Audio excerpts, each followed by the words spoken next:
night may be long and the dark may be deep, but the answers are there to be found. Whether it's the normal, the abnormal, or the paranormal, you're in the right place. Let's go beyond reality. Welcome to the program. Great to have everybody along. We're having a little bit of trouble with one of our cameras here, so we will fix that during our break, so just bear with us. But anyway, we've got a great show for you tonight. We've got another one that'll be talking about ghosts and paranormal investigating and haunted locations. Kitsie Duncan will be our guest tonight. Kitsie is a paranormal investigator, a podcaster, and an author. She's the producer and host of a show called The Oddity Files, which is on Amazon Prime. And she's also an author of a book called I'd Rather Talk to Dead People.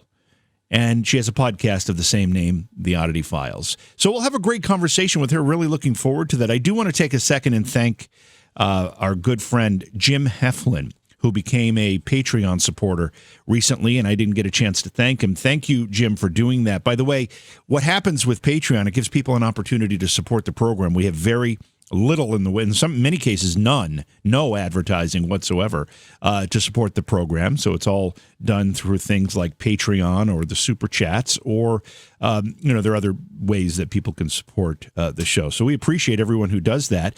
And more importantly, or equally important, is that we appreciate you being here with us tonight. So, like I said, we'll get this camera thing fixed in just a moment. Sorry about that. Again, these computer issues that we've been dealing with here, it all came on like a tidal wave, and we've been trying to sort through them one at a time. This one's new, but this one is as a result of everything else we've been doing the last couple of days in our effort to fix things. So just give us a minute, and we'll get that all figured out for you. Anyway, what else do we have to talk about? We need you to subscribe. Of course, that's a very important way to support the show. You can subscribe to us on YouTube by following J.V. Johnson. Just go to the channel and find it. Just hit subscribe. It's very simple. And then you can also find us on Twitch. Twitch following is free, but a subscription is a fee-based thing unless you connect the channel to your Amazon Prime account, in which case there is no fee whatsoever. You just connect the two, but you have to renew that every month or it will expire.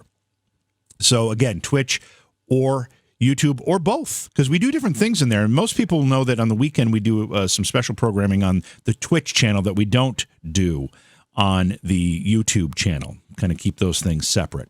So anyway, we will go to break. We'll fix the camera, and we will also begin our conversation with Kitsie Duncan tonight. Again, Kitsie is a paranormal investigator, a podcaster, and an author. Host of the TV show Oddity Files, and author of the book I'd Rather Talk to Dead People. So we've got a lot to chat about tonight. It's Beyond Reality, and we will be right back. Don't go away. Please support the program. Go to patreon.com/Johaw. That's Johaw. And we are very excited about tonight's program. Anytime we get a chance to talk about paranormal investigating and haunted locations and that whole paranormal journey, we get excited because that's kind of where our roots are. And we love talking about it. And tonight is going to be one of those nights. Our guest tonight, Kitsie Duncan, is a paranormal investigator, a podcaster, and an author. She's the producer and the host of a show called The Oddity Files on Amazon Prime. And she's the author of a book called I'd Rather Talk to Dead People, My Journey as a Paranormal Investigator Researcher. And Kitsie, welcome to Beyond Reality. It's a real pleasure to have you here tonight. Oh, my gosh. Thank you for having me. I'm super excited. This is exciting. And one of the things I love talking to people who do this regularly, one of the things I love asking them is how it got started for them. Now, you say that you're kind of a late bloomer to the paranormal field. So how did it become part of your life? So I grew up terrified, and through my 20s into my 30s, terrified of paranormal, ghosts. I totally blame the movie Poltergeist. I think I was like 12-ish when the movie came out, and it scarred me. I'm not going to lie. Kitsie, I think it did that for a lot of people. But now it's what makes me want to do this. It's the most bizarre thing. But anyway, so my dad, who was actually my stepdad, but he raised me, so he's daddy. Sure. He passed away suddenly at an early age of 53. And after he passed, there were no goodbyes. There was no closure. Yeah. But I kind of felt like he was there with me sometimes. And I'm like, okay, am I crazy? Is this really a thing? So I started watching paranormal TV shows on cable. And I was always that girl, no, I'm not going to watch that stuff. That's terrifying. I saw a commercial for, remember the Kling brothers back absolutely. in the day? Yeah, Barry and I'm trying to remember the other one. Barry, I know Barry. Yeah, sure, I know them both. Yes, of course. Yeah, but they were yelling at the ghosts. So Yep. I'm like, oh, well, if I get scared, I can just yell at them and everything would be okay. Well, I mean, that's not the way it works, but that's what got me okay with the world of the paranormal, so to speak. So I drank in every paranormal show I could watch after that because I'm like, okay, they can't kill you.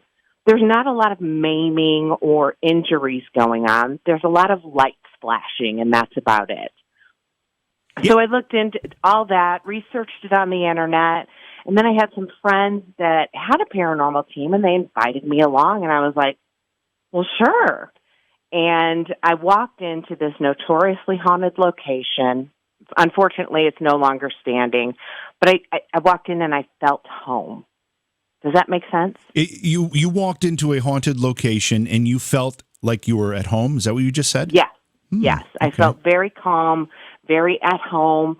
I mean, yeah, it felt haunted, but I didn't want to run out screaming. I didn't feel like they were going to possess me the moment I walked in the door.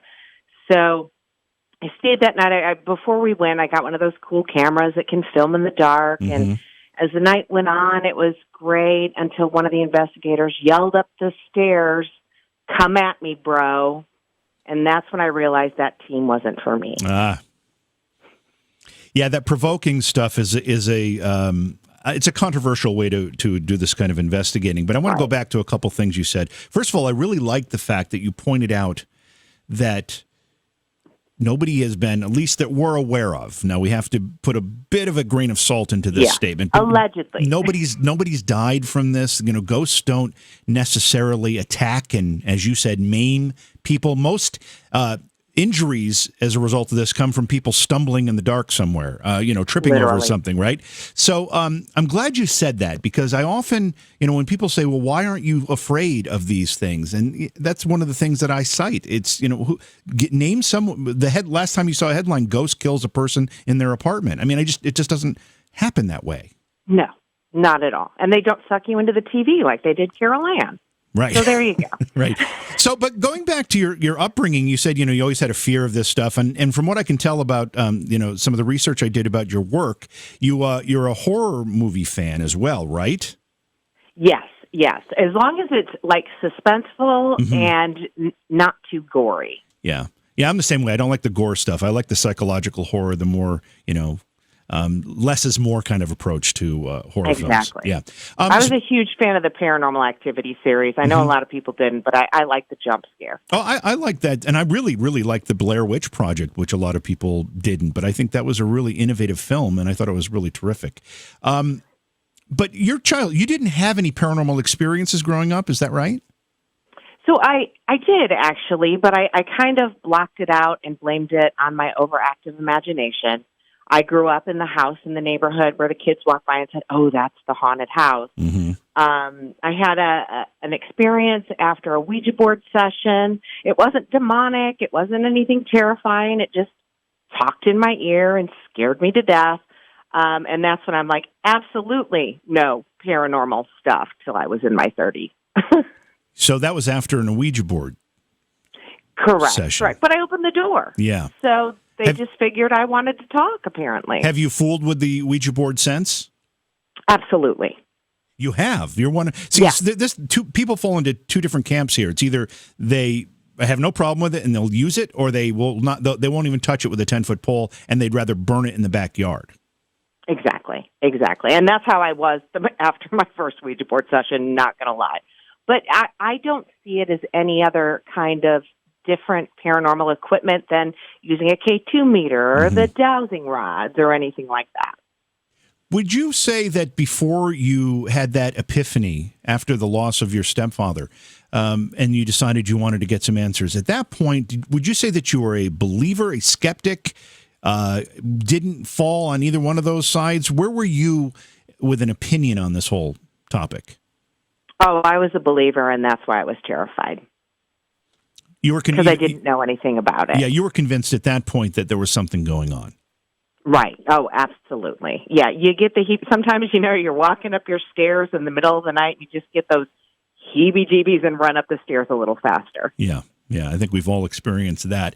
So you lost, obviously, somebody very close to you, and that kind of flipped a switch for you. You wanted some answers. First of all, I'm sorry at the tragic and early loss of your stepfather. That's a horrible thing to begin with, but I can understand how that might create a thirst for some answers.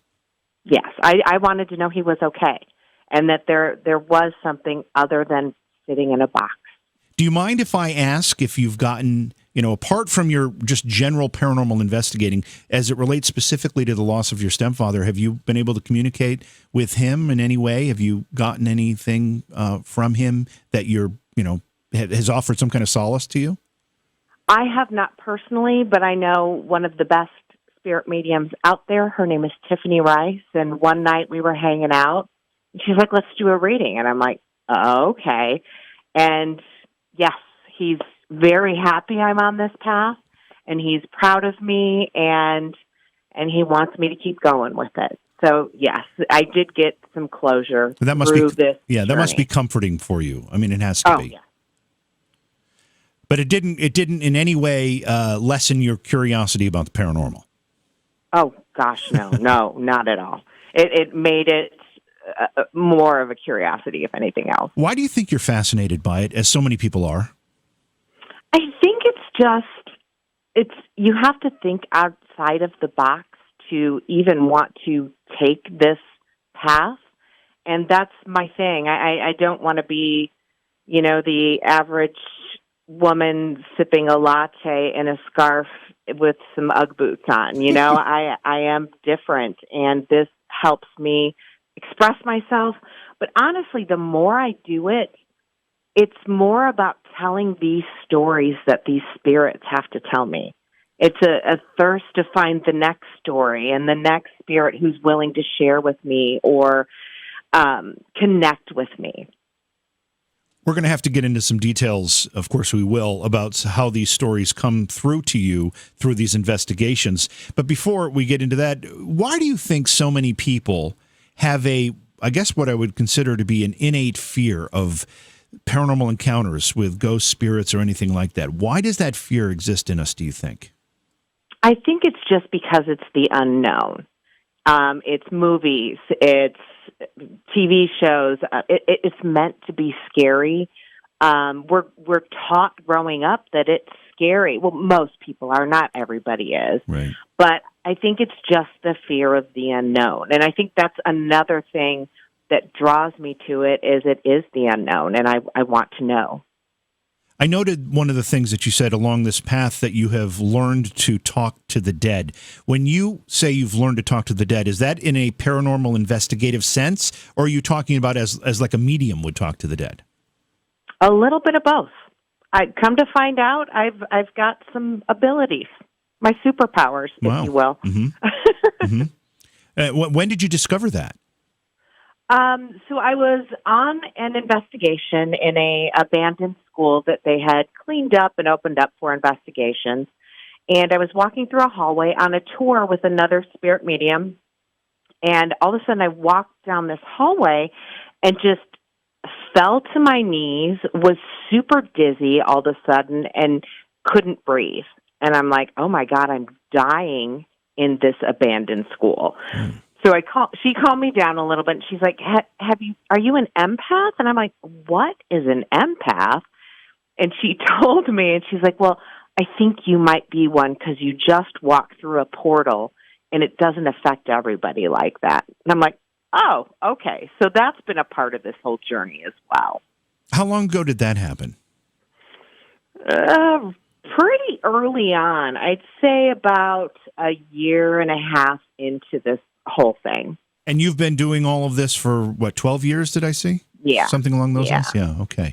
So you came to the realization you had these sensitivities pretty early on, and I imagine that has helped you considerably as you've pursued all of these things, including investigations with the Oddity files and all the other paranormal work you've been doing. Oh, yeah, absolutely. Now, don't get me wrong. I call it my crazy because when we're on an investigation and I hear something or see something that my crew doesn't, I sound crazy. I'm not going to lie. So, but when the evidence in turns backs up what I'm seeing or what I'm hearing, and I don't see or hear things everywhere. It's just when they choose, which again makes it seem even more crazy. But when the evidence backs it up, it's so rewarding, and I feel a little less crazy.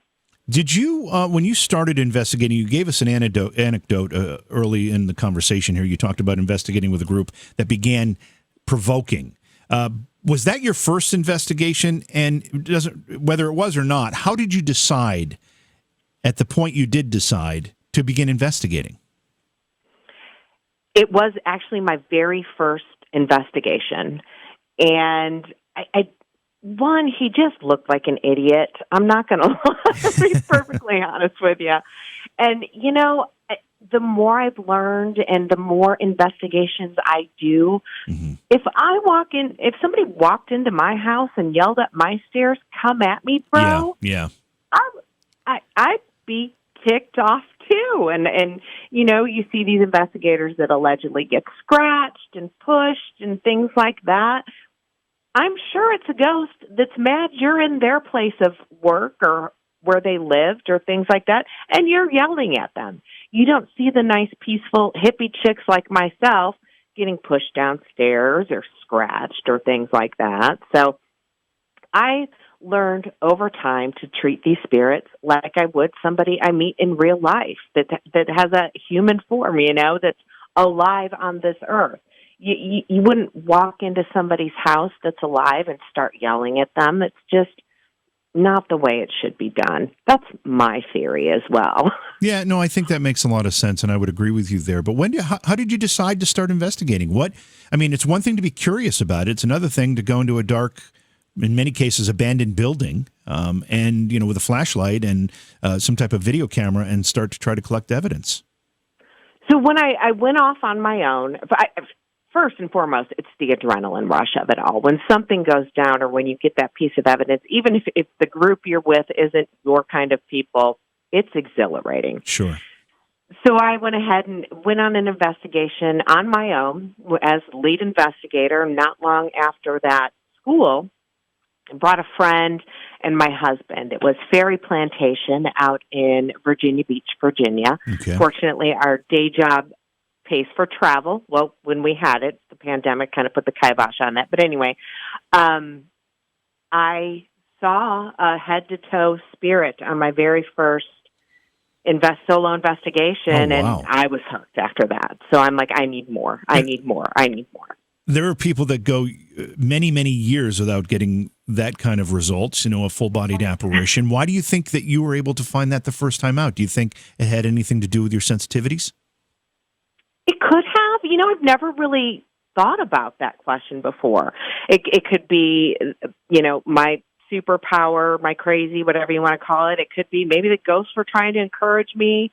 I don't know, but it was magical. It was this little girl who kind of peeked around the corner of a doorway, looked at me, and had the prettiest little smile. She had long curly hair in period clothing of, Victorian times. And I was like, and I didn't know better at the time. I went running after her, So I go around this doorway, and it's a dead end where she was, and I'm just freaking out in the best way possible.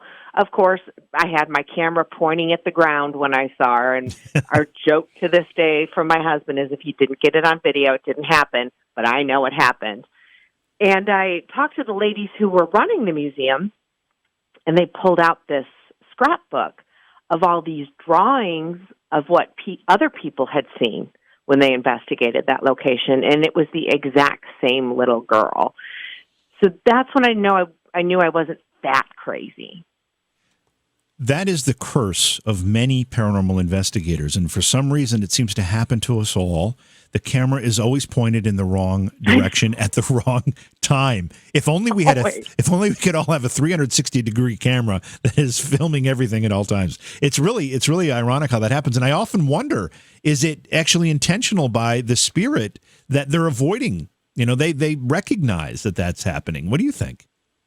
I wouldn't doubt it. I will say, to this day, I have gotten an amazing capture since then.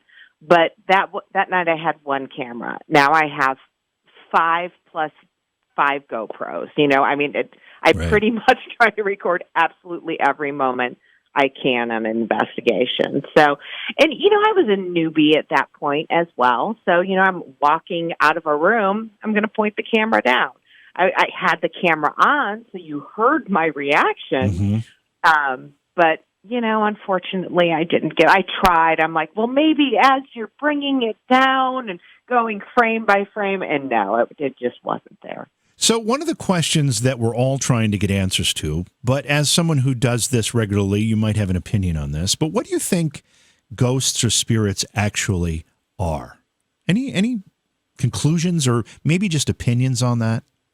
Yeah, that's such a tough question. Now, residual hauntings, they're absolutely energy left behind. Those footsteps you hear every night at the same time. Like in my house, when I move, my residual energy of walking downstairs from my desk to the coffee pot, back upstairs and back down and back upstairs will definitely be imprinted into this house. But I don't know, because some spirits you don't get any physical evidence, any touches or any visual evidence. Are those just energies? Here's an interesting thought that I've had for a while. What if only certain spirits can only do certain things? So you get the one spirit who only gives EVPs. Maybe that's what they learned to do over the years, so they're just sticking with it. And then maybe there's the overachiever ghosts that learned the EVP. Then they go on to the touch. Then they're, you know, full-bodied apparitions. I don't know, but it's such hit or miss when you go to any location what the evidence you're going to get is. So learning curve, maybe? I don't know. It's just a theory I've had. The the paranormal reality television shows, of one of which I was involved with for years, open this topic and these ideas to a lot of people. But do you think that they may give some people the wrong idea about what paranormal investigating is? Because I'm sure you know that when you edit a night of investigating down to the highlights, you're leaving out hours and hours of absolutely nothing happening. Oh, yeah. Hours and hours and hours of sitting in the dark talking to yourself. Yeah, I'm sure they do. Because my first investigation, I'm like, oh, we're just going to sit here and be quiet. I thought everything happens all at once and everybody's running around the house. And yeah, it's not quite as exciting as it seems on TV, but you're in a location. See, my show isn't where we spend a week at a location. Mm-hmm. And, you know, you've got we literally pay for one night, just like all those amateur hobbyists out there, and we get everything we can in that one night. Like Bobby Mackey's, we had 5 hours. Talk about running around like a chicken with your head cut off. Yeah. And we got some of the most prominent evidence ever at Bobby Mackey's. So, you know, some nights it is a crazy free-for-all where the spirits want to interact all night, and some nights, there was one location we were at, we had absolutely zero activity. Yep. So we're like, you know what? This is a cool hallway. Let's film interviews for in between the shots during the shows here tonight. Like, we paid for it, so we might as well. Right. Your show, that, of course, the one we're talking about, and we're going to be talking about your book, we're going to be talking about your podcast and your other work as well, but the show we're talking about right now is The Oddity Files, which is on Amazon Prime. Tell us, if you had to offer a 2 or 3 sentence description of what The Oddity Files is, offer that to us. We are paranormal fanboys and girls that want to get the evidence just like anybody else out there who does this on the side, but we get it. And what made you decide to start a television show? I mean, that again, there are a lot of steps in between becoming curious about the paranormal, and a lot of steps to doing your first investigation, and then a lot more steps to get to the point where you say, "Hey, let's make a TV show about this." I'm a go big or go home kind of girl. No, we had cameras, and I mean, I did it for years before we went ahead and did the actual Prime series where, every friend I've ever known wanted to go on an investigation. And sometimes we'd end up with 15 people there, and it's just too much. It's just way too much, and Right. You can't focus on anything. So Clayton, who's my co-investigator on the show on Prime, said, why don't we just narrow it down to us and a cameraman? I'm like, I mean, it can't hurt. We'll have more control over what noises are happening while we're investigating. So we brought in my son as the cameraman, who ended up being an investigator with us as well. His name is Carter. And our energy together brought us evidence we never anticipated getting. Even the very first time it was just the three of us, we got just crazy, crazy activity all night. So when did you start filming the show? How long ago did you start that? That's an excellent question. I should know the answer to. I would have to guess about 4 years ago. How many seasons are available on Amazon Prime? 3 seasons. They're super short seasons, about 6 episodes each season. Mm-hmm. Obviously, the show is called The Oddity Files. The word oddity is significant there. There's no word, you don't have the word paranormal in the title. Was that deliberate? I mean, do you use the word oddity because of the approach you take and the things that you want to cover in the show? Yeah, it just kind of covers everything. If nothing were to happen, it could just be an odd night, And it worked really well because we branched the podcast off that as well, and the podcast covers, cryptids, aliens, everything creepy and otherwise. Now, would I love to add some cryptid or even some of those fun little cryptid festivals to the show Oddity Files? Absolutely. We did in one of the episodes on there. We went to a Bigfoot convention. That was a blast. But yeah, it just kind of covers everything. And I was having a really hard time coming up with a name for what I wanted to call us. So I went to the thesaurus and it came up. And it's a little broader. As you said, it's broader than just paranormal. Although I think everything you mentioned does really, by definition, fall into the paranormal. Cryptids do, aliens do. It's all part of the same big category. I want to talk a second. This is kind of off topic, but you mentioned like looking into cryptids and Bigfoot.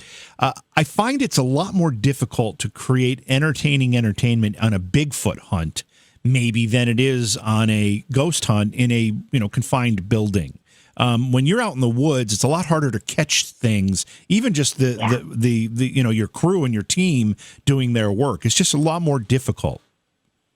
Oh, I agree. I actually refuse to investigate the paranormal outside as well. There's just too many things that could go wrong. Yeah. One, I don't trust. I really would rather talk to dead people. I don't trust people. You don't know who's in there making sounds or whoops or whatever the Bigfoot makes. Right. So I think it's in the woods. It's going to be definitely harder to film actual evidence. Yeah. You already mentioned your fellow team members on the show, but again, tell us who they are. There's 2 people that you go into these investigations with. Tell us their backgrounds and who they are. Absolutely. So Clayton Abbott, I had met through a haunted attraction. My husband and I used to have a company where we filmed commercials for haunted attractions, and I had met Clayton through that. He's considered a friend of the family, and my youngest son, Carter Justice, God love him for coming along with Mom to these creepy places and just hanging out with her, I asked him and he said, sure. Do you mind if I ask how old he is? Carter's 25. How does he like this paranormal stuff? Is it something that he had a natural interest in, or did you have to coax him? Yeah, I had to coax him. Now, when he's there, he loves it. He really does, and he gets into it. But if I don't coax him, he's like, I'm good, Mom. So what is he? I mean, you've been doing this, I think you said 3 years. What does he think at this point? He's been doing it for a while. He must have had some experiences, and those experiences have to create a sense of curiosity, too.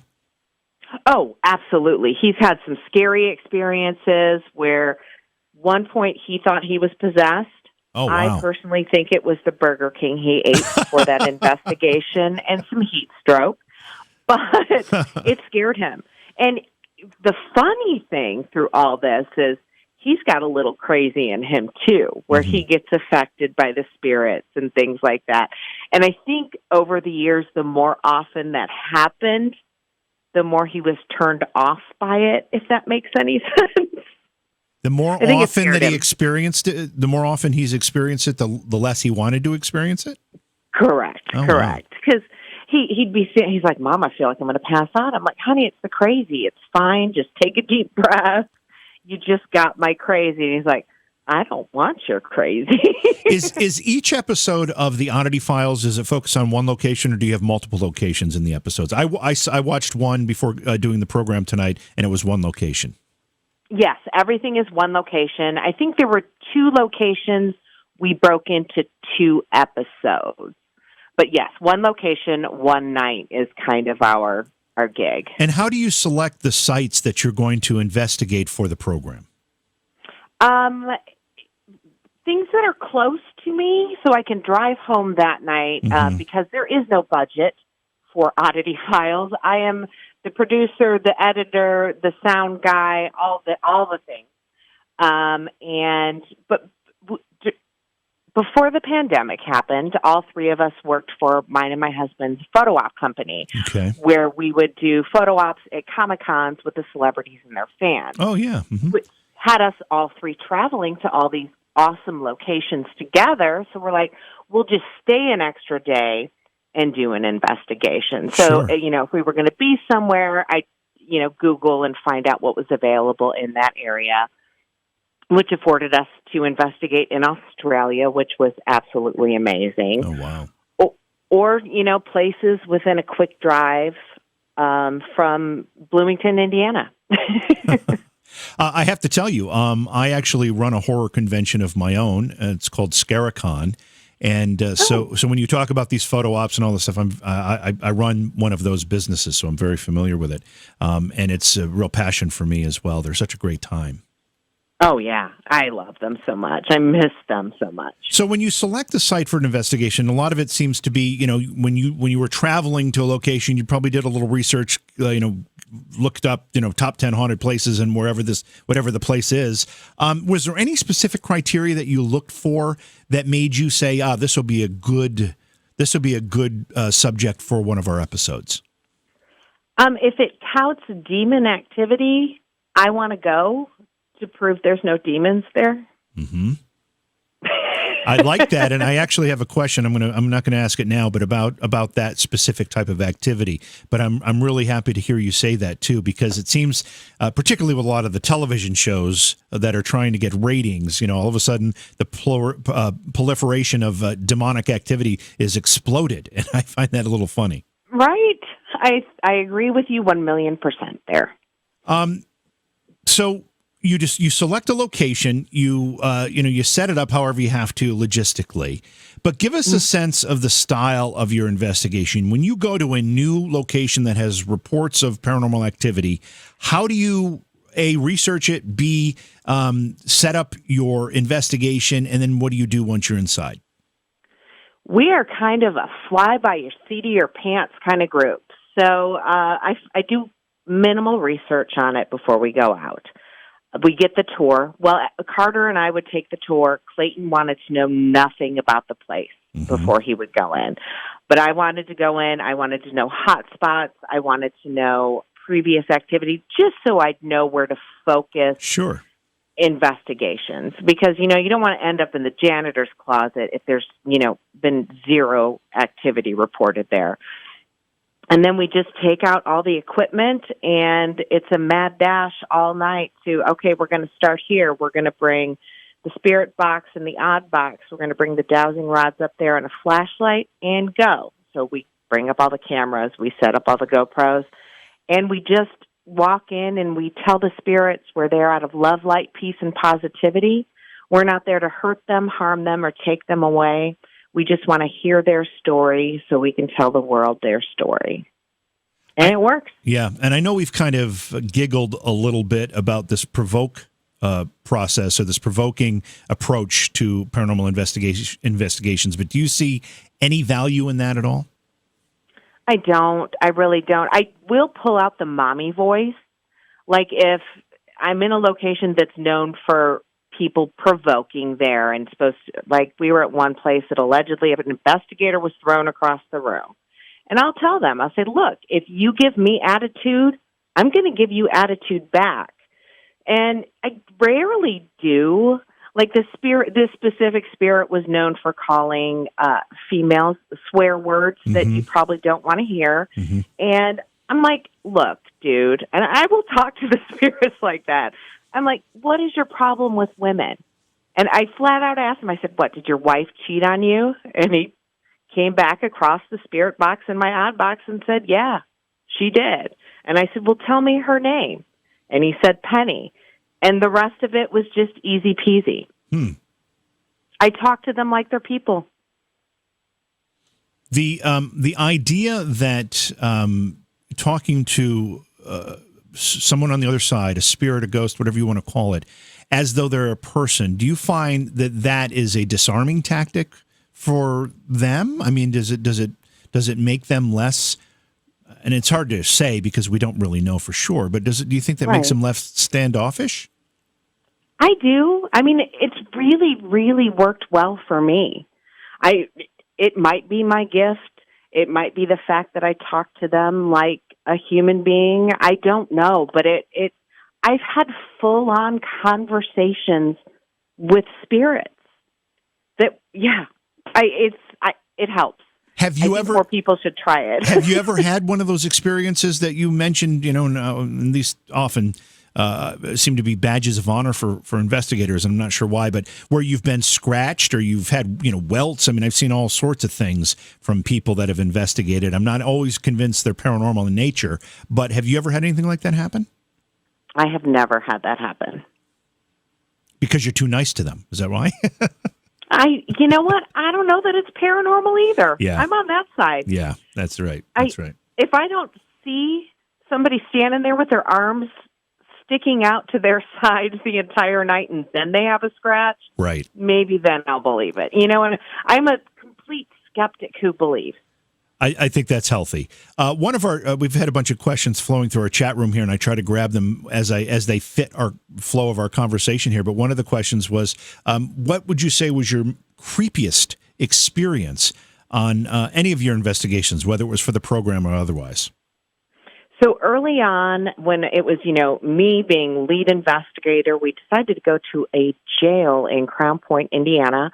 It's actually the jail that John Dillinger broke out of back in the day, cool. Public Enemies, all that stuff. Right. And we were in Dillinger's cell block.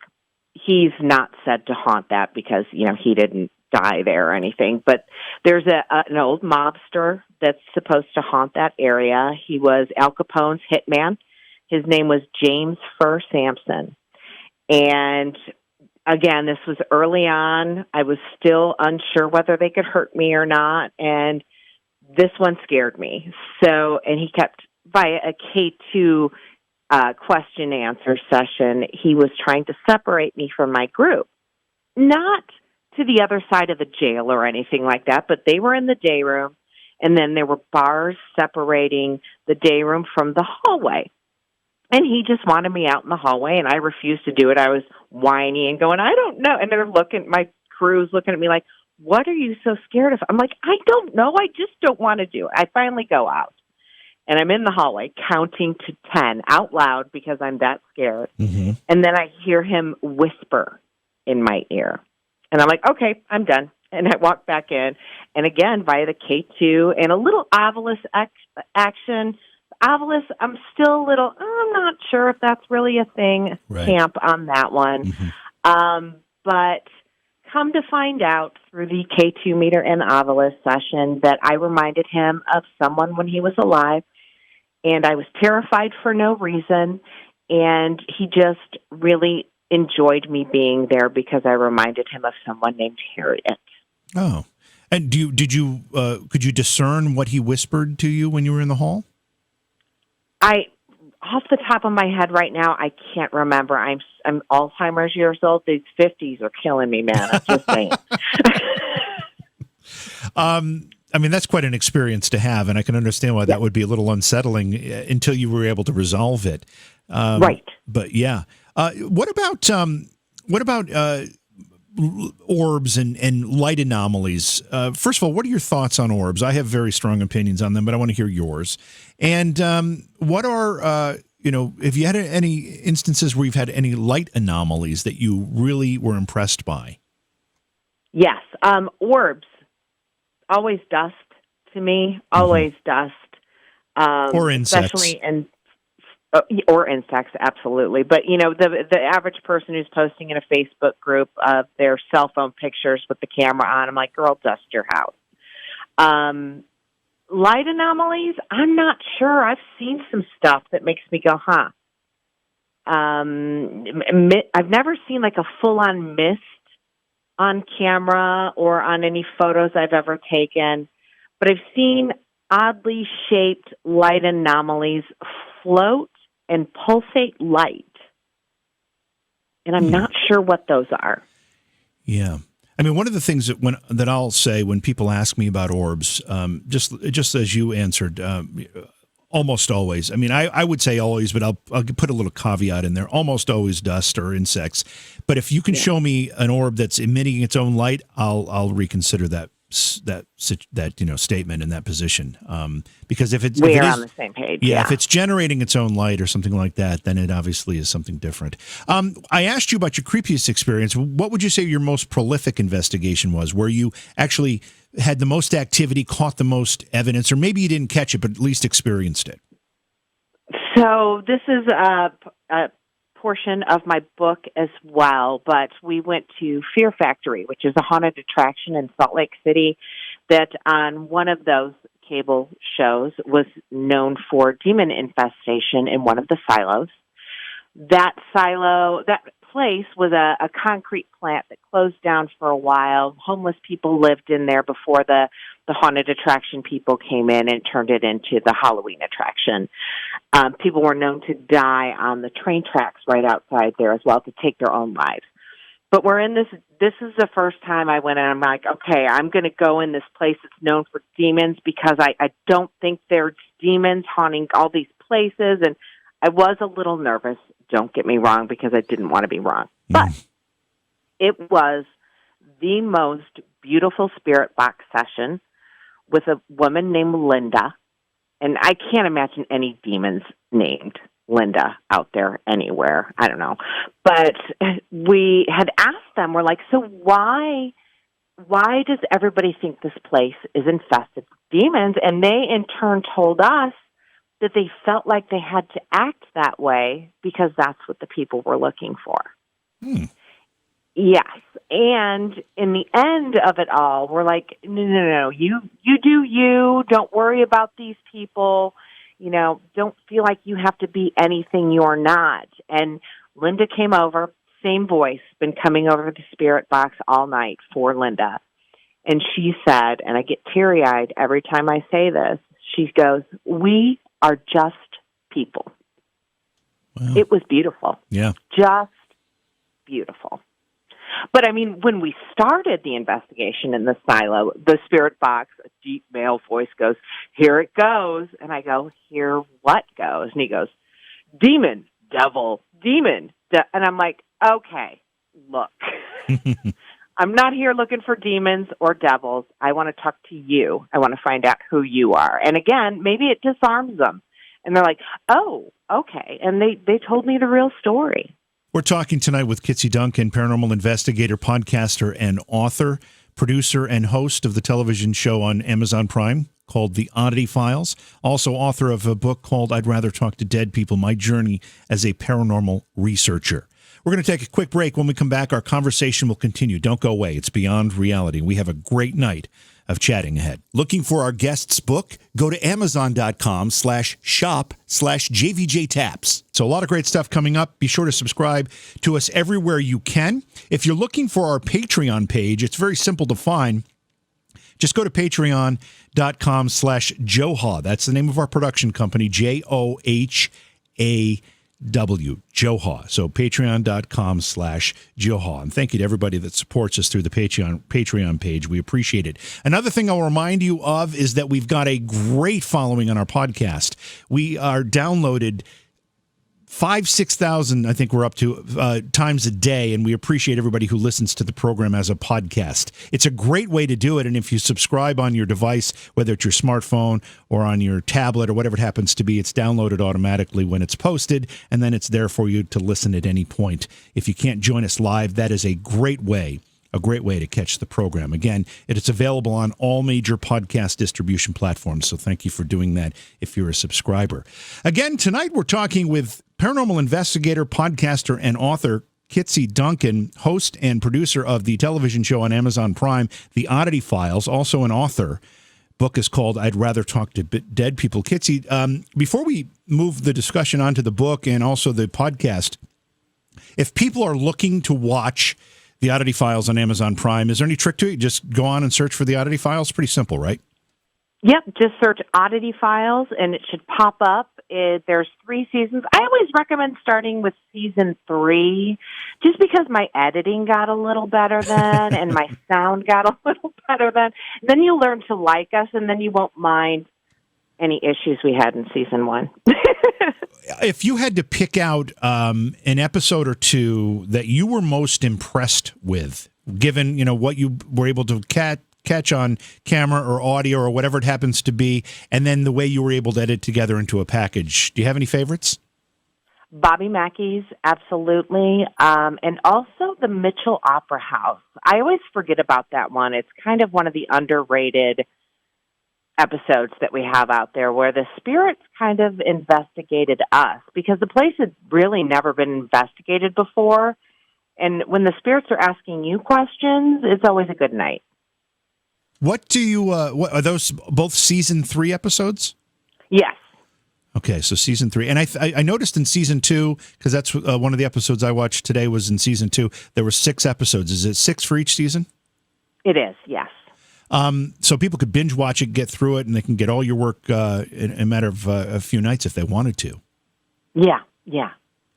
I love doing that. When I watch this stuff, I like to binge watch it. I don't know how we lived before binge watching was a thing. Exact same. Let's talk about the podcast. Now, the podcast is of the same name. Is it Oddity Files? It is. It's Oddity Files, the podcast. Simple. Yeah. Is there any difference between the material you present in the podcast versus the television show? Like I said, we dive into all sorts of paranormal. So the show started where it was just Clayton and I, and we'd tell each other creepy stories we find on the internet. I think our very first episode, I did the Loveland Frogman, and he did a haunting, and it just grew from there. However, the band kind of broke up. That was Oddity Files. Clayton has moved on and out to the West Coast, and Carter is kind of doing something with his dad, starting a trucking company. So Mom's out there trying to figure out how she's going to hunt ghosts by herself. But it's on the podcast. It's Nick Floyd, and we both kind of have the same outlook on the paranormal, to where we don't take it so seriously. So we tell each other creepy stories. We talk about paranormal in the news, but it's not so creepy you can't sleep with the lights off at night. I just have to ask, because you broke up a little bit there, so I'm not really sure exactly what. No, it's okay. It's the nature of very few people have landlines anymore, and that's a bit of a bane for people who do radio broadcasts, but it's certainly understandable. You said that Clayton and Carter don't do the podcast with you anymore. Is that what you said? They don't. It was Clayton and I on the podcast. Carter, Clayton, and I on the TV show. So the TV show, as it was, is no longer as of very, very recently. Oh, I see. Okay, so because that's what I was a little confused about. You said Clayton moved to California or something. So are you bringing a new crew in for the show? I mean, what's the plan, or don't you have one yet? I'm working on that plan right now. But, I kind of feel like, I've gotten down this investigating all these notoriously haunted locations, and I can get these spirits to talk to me. I think I want to move on to helping people. I want to help people dealing with hauntings either in their home or at work, and just kind of, like I did myself, learn not to be so scared of it anymore. Right. That's at least my thought pattern where I'm at now. We'll see. So how often is the podcast produced and released? Once a week. Every Friday it comes out wherever you get your podcast. Nice. Okay. I don't know if should we move on to the book? I mean, it's okay. Let's talk about the book then. Now, first thing I have to ask you, the title is pretty clear. I'd rather talk to dead people. Would you, in fact, rather talk to dead people? Yes. People that are still breathing are generally disappointing, whereas the dead are not, at least for me. Why'd you decide to write a book about all of this?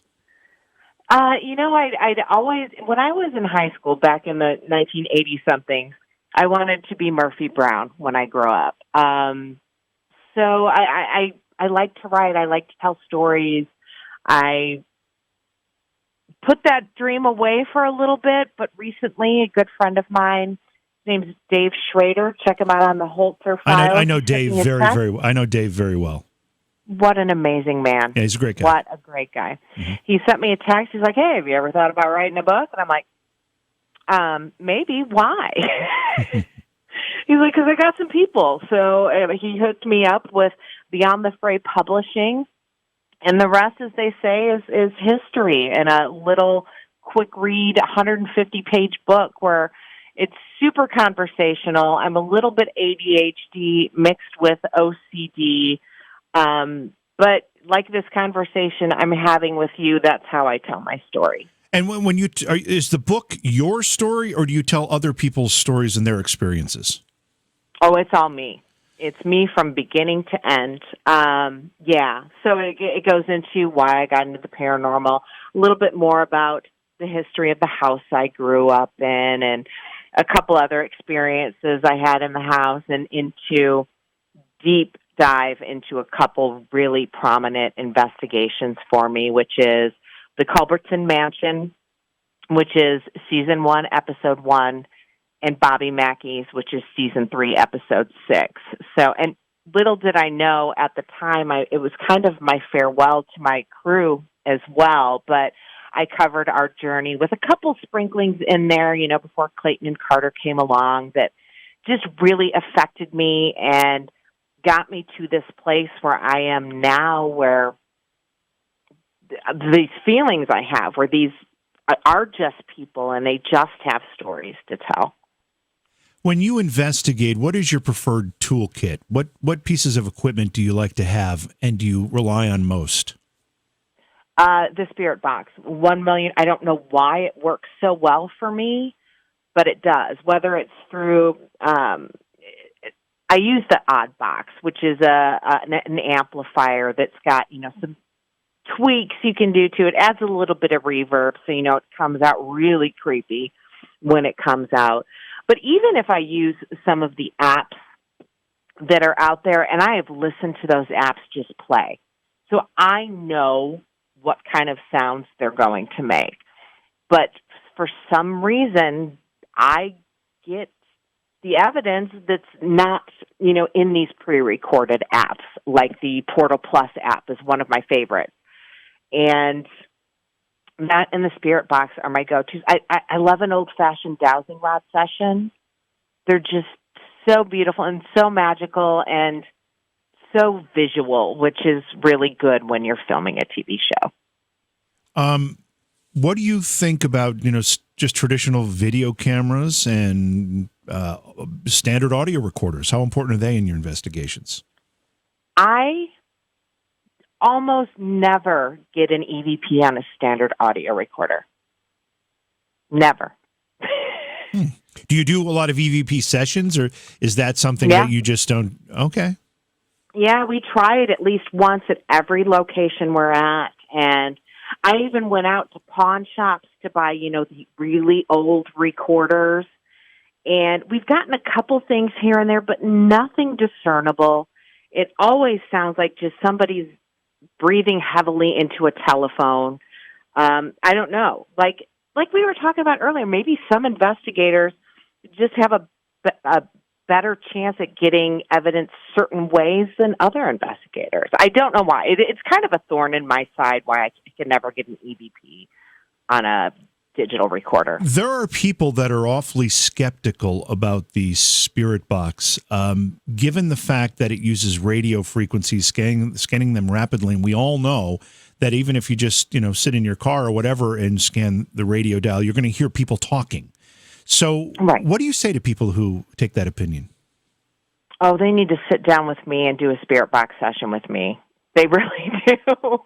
It's, I set our boxes to scan so quickly that you don't even get a blip from whatever the DJ is saying at that time. Or you hear a music beat, but you don't know what song it is. It's like that old TV game show where I can name that tune in 3 notes, yeah.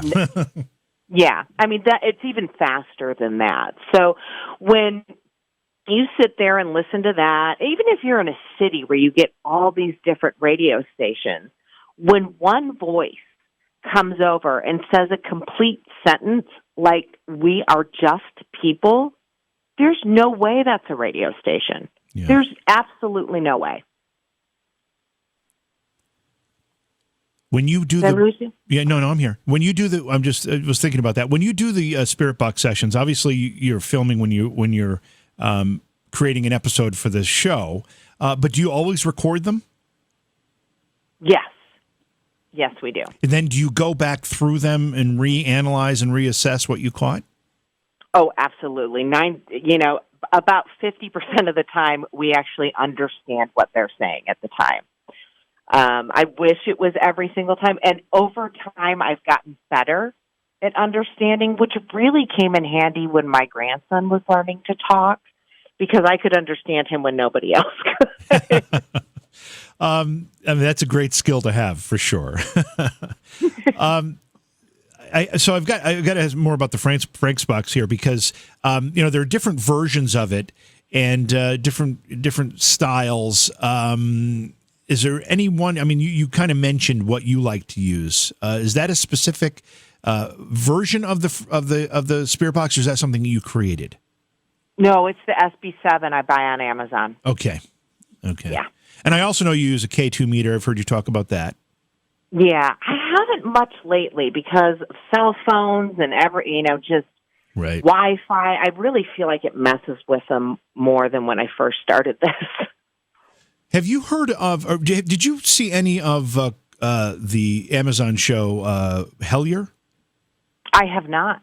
Have you heard about what they call the Estes method for a spirit box session? Oh, I love the Estes method. It's so magical. So have you tried it? Do you do that? Yes.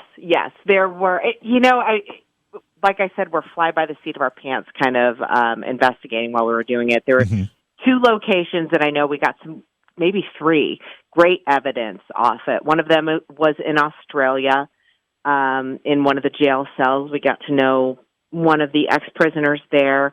And at Bobby Mackey's, actually in the basement where all those demons are supposed to be, we had a conversation with some children down there, which was slightly concerning, because what are they doing down there? But it was actually a really beautiful session. And then in another school that was turned into production studios in Illinois. We had a great Estes session in there as well. Now, for our listeners who don't know what we're talking about when we say the Estes method for a spirit box session, you can describe it if you want, Kitsie or I will. It doesn't matter. I mean, why don't you go ahead and tell people what it is? Yeah, you fill in the blanks if I'm leaving anything out. Sure. So you take the SB7 spirit box and you plug it directly into your noise-canceling headphones. Either you can wear a blindfold or have the person who's asking the questions for you in another room. So you don't want to cheat and try and figure out what they're saying. You're focusing on what's coming over on that sound coming over in your ears.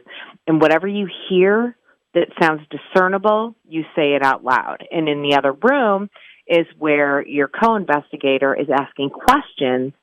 And it's really super rewarding and amazing when you watch the film later, when you're the one that's under, and you're literally answering the questions that your co-investigator is asking in the other room. Yeah, and the intention here is to avoid contamination from the person who is interpreting what they're hearing on the spirit box by knowing what the questions are. I mean, when in a normal spirit box session, you'll ask the question and then wait to see if you hear an answer. And you could be influenced by the fact you know what the question is and hear what you want to hear. So it's an effort to remove that from the process.